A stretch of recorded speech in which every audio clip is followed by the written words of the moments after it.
আসলে গতকাল আমাদের গলাচিপা স্বাস্থ্য কমপ্লেক্সে সাপের কাটার একজন একজন রোগী আসেন। পরবর্তীতে তিনি মৃত্যুবরণ করেন। আসলে ব্যাপারটি খুবই দুঃখজনক। এজন্য আমাদের গলাচিপা স্বাস্থ্য কমপ্লেক্সের পক্ষ থেকে আমরা শোক প্রকাশ করছি। আর দ্বিতীয়ত যে প্রশ্নটি আছে যে আমাদের হাসপাতালে অ্যান্টিভেনম আছে কিনা, এটার ব্যাপার হচ্ছে অবশ্যই আমাদের হাসপাতালে অ্যান্টিভেনম আছে। বর্তমানে 40 ভায়াল অ্যান্টিভেনম মজুদ রয়েছে আমাদের হাসপাতালে। আর যে প্রশ্নটি আসছে যে অ্যান্টিভেনম দেওয়া হয়নি কেন, বা এটা দেওয়ার অবস্থা ছিল কিনা, আসলে আমাদের ওই সময় যিনি কর্তব্যরত চিকিৎসক ছিলেন, তার সাথে আমি কথা বলি এবং তিনি আমাকে জানান যে আমি রোগীকে এখানে আমার জরুরি বিভাগে পর্যবেক্ষণ করি, ওনার লক্ষণগুলো দেখার চেষ্টা করি, আমি ব্লাড কোয়াগুলেশন টেস্ট করি।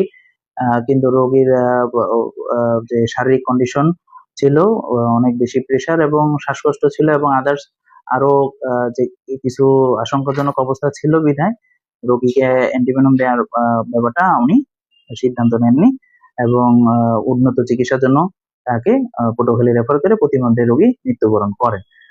এখন ব্যাপারটি হচ্ছে অ্যান্টিভেনম দেওয়াটা দরকার ছিল বা ছিল না, এটা কি ভুল ছিল কিনা, এটা আসলে এই মুহূর্তে এই ব্যাপারে মন্তব্য করাটা আমার পক্ষে মানে আমার জায়গা থেকে আসলে সঠিক হবে না। এটা তদন্ত সাপেক্ষে আসলে বলা যাবে যে এটা কি আসলে ওই রোগীকে দেওয়া ঠিক ছিল, দেওয়া দেয়নি, এটা কি ঠিক ছিল নাকি ঠিক ছিল না ওই সময়টা।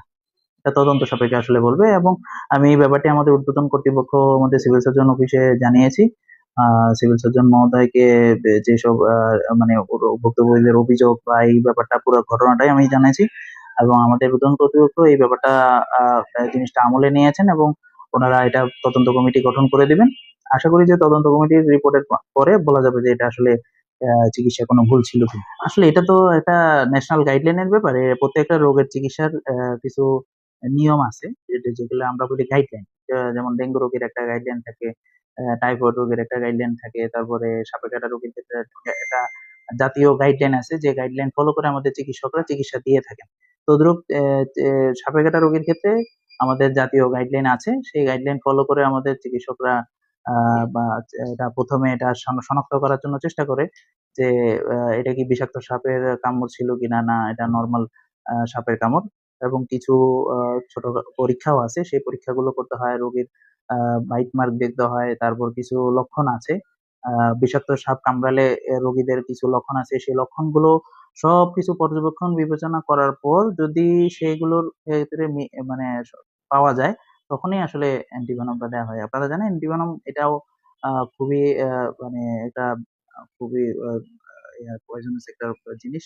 তো এটাও সেক্ষেত্রে যদি বিষাক্ত বিষাক্ত সাপের কামড় না হয়, যদি নরমাল হয়, সেক্ষেত্রে এটা আবার রোগীর ক্ষতির কারণ হতে পারে। এজন্য এটা শনাক্ত বা এটা শিওর হওয়া জরুরি যে মানে এটা কি বিষাক্ত সাপের কামড় ছিল কিনা।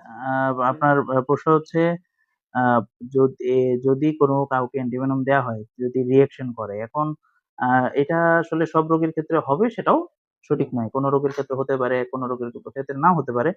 আর এটা রিঅ্যাকশনটা যে কি ধরনের লক্ষণ হিসেবে আসবে এটা আসলে বলা যায় না। কোনো রোগীর আইসিইউ লাগতেও পারে, কোনো রোগীর আইসিইউ নাও লাগতে পারে। এখন এটা আসলে ডেফিনিট সব রোগীর যে লাগবে সেটা না।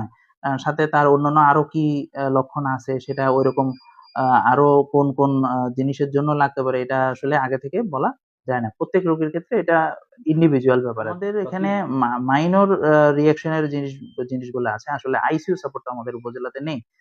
আমি সেটা বলি। কিন্তু মাইনর যেসব মানে অ্যাকিউট অ্যালার্জিক রিঅ্যাকশন বা প্রাথমিক যে ছোটখাটো যে রিঅ্যাকশন গুলো সেগুলোর জন্য ওষুধ আমাদের এখানে মজুদ আছে। এটা কর্তব্যরত চিকিৎসকের মতামতটাই আমি জানাবো। আমি তো যেহেতু অ্যাটেন্ডিং ডক্টর না, সে অ্যাটেন্ডিং ডক্টর ছিল। তার ভাষ্য মতে রোগী যখন সে অ্যাটেন্ড করেছে, প্রায় ৪৫ মিনিট ধরে তো সে রোগীকে অ্যাটেন্ড করেছে হাসপাতালে। এই এই ম এই এই প এই সময়কালের ভিতরে রোগীকে অবজারভেশন করা, ওই ব্লাড কোয়াগুলেশন টেস্ট গুলো করা, আ এবং রোগীর সাইন সিম্পটম গুলো আছে কিনা সেটা পর্যবেক্ষণ সবই উনি করার পর যেটা উনার মানে ধারণা যে মানে উনার যে বক্তব্য সেটা হচ্ছে ওই সিম্পটম গুলোর তেমন কোনো কিছুই পজিটিভ ছিল না। তবে রোগীর একটা সমস্যা ছিল, শ্বাসকষ্ট, বুকে ব্যথা, প্রেশার বেশি, এই ধরনের কিছু অন্যান্য সিম্পটম ছিল বিধায় এগুলোর উন্নত চিকিৎসার জন্য তিনি রেফার করেছেন আমাকে। এটা বলেছেন, জানিয়েছেন।